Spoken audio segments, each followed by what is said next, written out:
As a Dallas Mavericks fan, if they decide to trade the number 1 overall pick, I'd probably puke and throw up everywhere. I personally don't think that they'll do that, but you can't rule out anything with this team.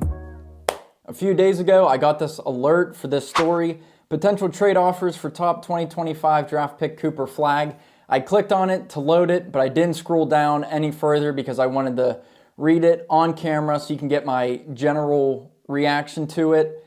I don't think the Mavs are going to trade this pick. I do think Flagg will go number 1 overall. He should. If he doesn't, there's something wrong with this world. So in this video, I'm going to go through this article from ESPN. Hopefully I don't get upset or frustrated at all, but I'm interested to see these trade offers for that number 1 overall pick, which should be Cooper Flagg.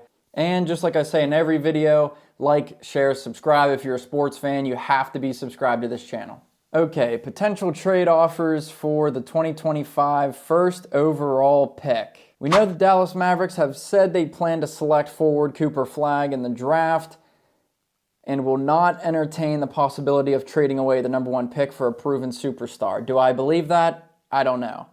But what if a trade offer landed on the desks of Mavs general manager Nico Harrison and team governor Patrick Dumont that at least forced the organization to briefly consider the option before saying no? I'd have to imagine there are a bunch of teams, just for the hell of it, just being like, hey, Nico, here's an offer. Do you want to make this happen? Could be something outrageous. I think he'll definitely be thinking about it, even though he said that he's not. Okay, offer number 1. Spurs move up to build front court of the future. I mean, right off the bat, if they had Flagg and Wemby, if Wemby's not included in this trade package, which I highly doubt he is, that would be insane. Spurs would be offering up 2025 number 2 pick, number 14 pick, 2027 Atlanta Hawks first rounder, return of swap rights to Mavericks 2030 first rounder. 2030, I think that's too far in the future to even think about. Spurs would get just that number 1 pick. Having the number 2 pick, they could get another good front court player in Ace Bailey. The Mavs would. They could get Dylan Harper, go with VJ Edgecombe. A couple other talented guys, I think, at the top of this draft, but none better than Cooper Flagg. Right off the bat, without reading any further, I'm going to say no. If Wemby's not involved in this, or even like a Devin Vassell, like they would need, whatever teams draw up, they need to give up a lot to try to get Cooper Flagg. And just right off the bat, I don't think the Spurs are doing that. This trade would make a ton of sense for San Antonio. Yeah, no shit.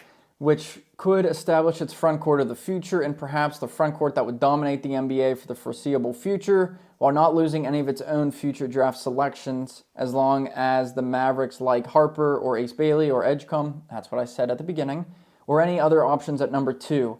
Anywhere close to as much as they like Flagg, this swap would make a ton of sense for them. Surely they like guys other than Flagg, but I mean, when you have that number 1 overall pick, you have to take the best player. He has the possibility of being a generational talent. In my opinion, I think it might take a year or 2, maybe 3. Like, I don't think he's going to be super dominant right away like Wemby or like LeBron James was. But I do think Cooper Flagg has a super bright future ahead of him, and hopefully that's in Dallas. Oh boy, a lot of logos here. Offer number 2, Cavs form new star trio in Flagg, Mobley, and Garland. There's one big name that didn't make that trio. Dallas Mavericks would get Donovan Mitchell, 2031 first-round pick from the Lakers, 2028 first-round swap from the Lakers, and 2030 first-round swap from the Lakers. Again, 2028's coming up, but 30 and 31 still 5-6 years away. So who knows what we'll be getting at that point. Cavs would get the number 1 pick this year, Javon Carter and Gabe Vincent, Maxi Kleber and PJ Washington, and Daniel Gafford. Lakers would get Jared Allen. Bulls would get Dalton Knecht, Caleb Martin, and a bunch of second-round picks. Right off the bat, I can tell you that Nico Harrison would not do this because he made that Anthony Davis trade to focus on defense and have a really good front court, which includes PJ Washington and Daniel Gafford. In his end-of-season press conference, he talked about the possibility of their starting lineup, even before all the draft talks started, of building around Gafford and Washington and Derek Lively. He really likes those guys, so I can tell you this would not happen. The Lakers getting Jared Allen would be a dream for that team and those fans, but 4 teams included in this. That can get a little crazy. I mean, the Bulls would do whatever. I mean, the Bulls are far away from playoff and championship contention right now, even though I'm a huge fan of Kobe White. I think he's an untouchable on that team.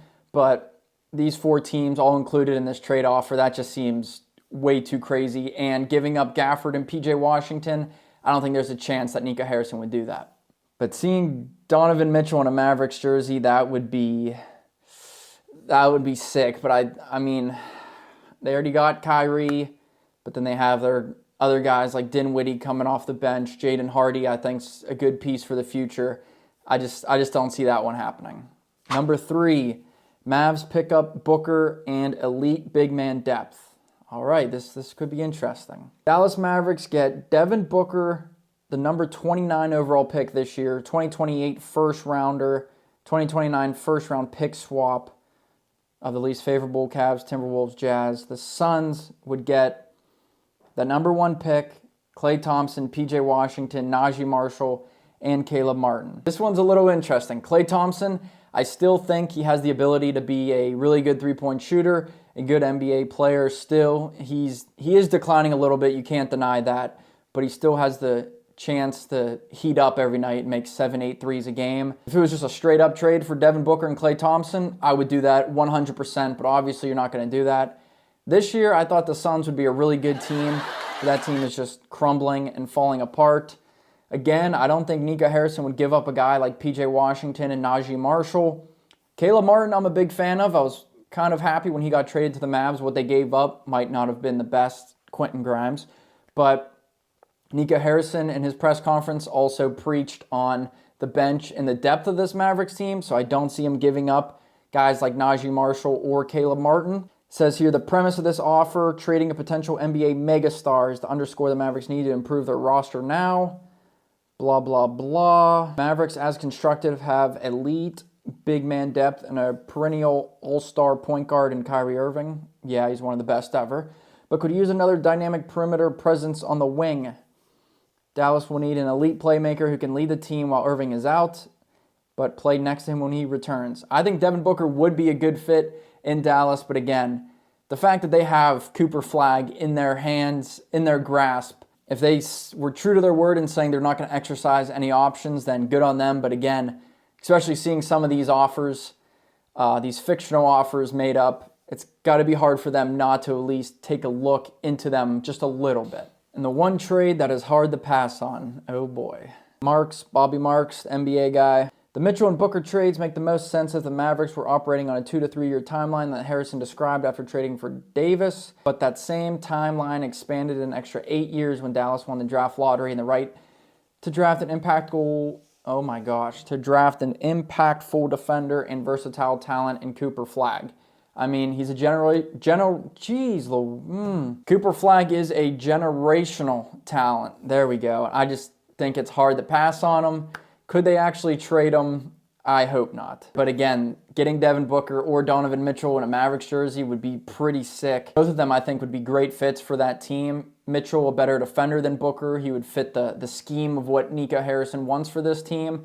But I think they can both play well with Kyrie Irving and also lead that offense when he's out at the beginning of the year or happens to get injured at some point during the year, which kind of seems very possible at this point in his career. Oh man, if I'm watching the draft on draft night, which I will be able to because I don't have to work at that time, thankfully, if Cooper Flagg does not walk up on stage first with the Mavericks as his pick, I mean, I'll be upset. I can't even imagine what the NBA world would do.